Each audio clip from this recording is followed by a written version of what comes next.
Do we have any writers in the house? All right, make some noise, represent. Come on, writers. How do you find the right words? How do you write well?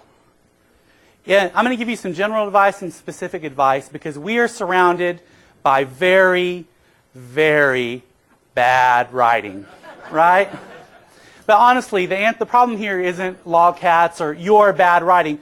The problem is really about attention. Writing well to get people's attention is very, very difficult. But you can do it. Just like anything that's worth doing, it just takes a little bit of time and effort. You can get people to pay attention to your writing by writing well. The first thing, have one thesis in your writing. What's the most important point in your writing? Don't be scattered all over the place. In your proposal, when you're asking for money, one thesis. Don't put a lot of PSs on it. One thesis. Good writing comes from good reading. It doesn't matter if you're on the left, it doesn't matter if you're on the right, it doesn't matter where you are, it doesn't matter what you like. You can find good reading on the web. Read well, internalize it, and that means that you can write well. Also, don't write with an inauthentic voice. I cannot emphasize this enough. If you write it down, you read it aloud, and it makes you laugh at yourself, it's an inauthentic voice. Write true and read it to someone else, and they can tell you, well, that sounds stupid. That's crap. Don't do that. We have been taught to write for this, right? This is movable type. Not that movable type, but the actual movable type.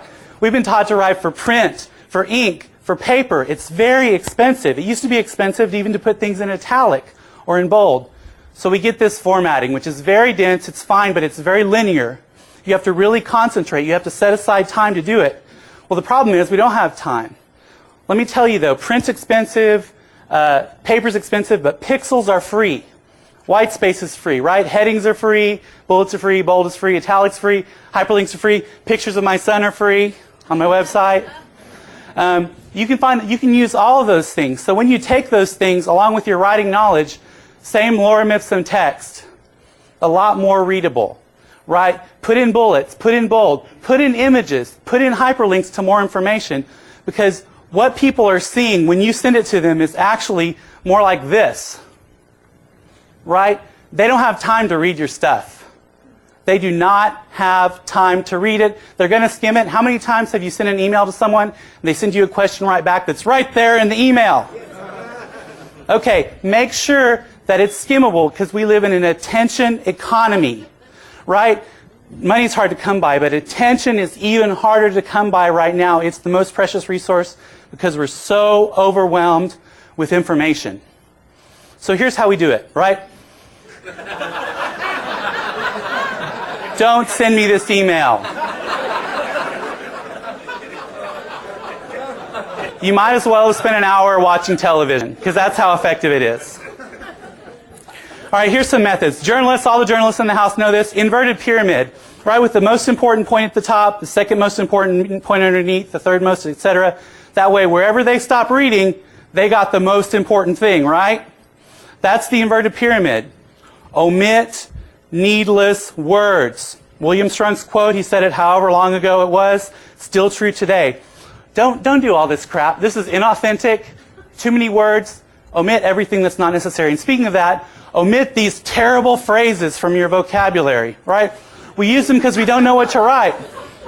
Oh, and myself, she's a person who, it's important to remember that. That's a throat clearing phrase, right? Get rid of that. Get a good style book and look through your writing and scratch that stuff out when you're writing. Take out everything that is not absolutely essential to get your message across. I mean, everything, even if it hurts. Take it out until you have just the bare essentials, and write multiple drafts. This is the only illustration I can come up for drafts. This is actually Derek's advice. Write 3 drafts, right? And then pick the best one out of the 3. Start from 3 different perspectives, and then you'll be in very, very good shape to find the very best one. Listen, the most important part here. Read good stuff. Read the good stuff. Write with an authentic voice, not fake. Keep it short. Less is more. Take out all the unnecessary words, cull it, revise it, revise it, revise it, rewrite it. You can find these tips, well, you will be able to find them when I put them up on Saturday, at www.yesdancan.com, and you can follow me on Twitter. I didn't put it up here, at Dan Lovejoy. Thank you.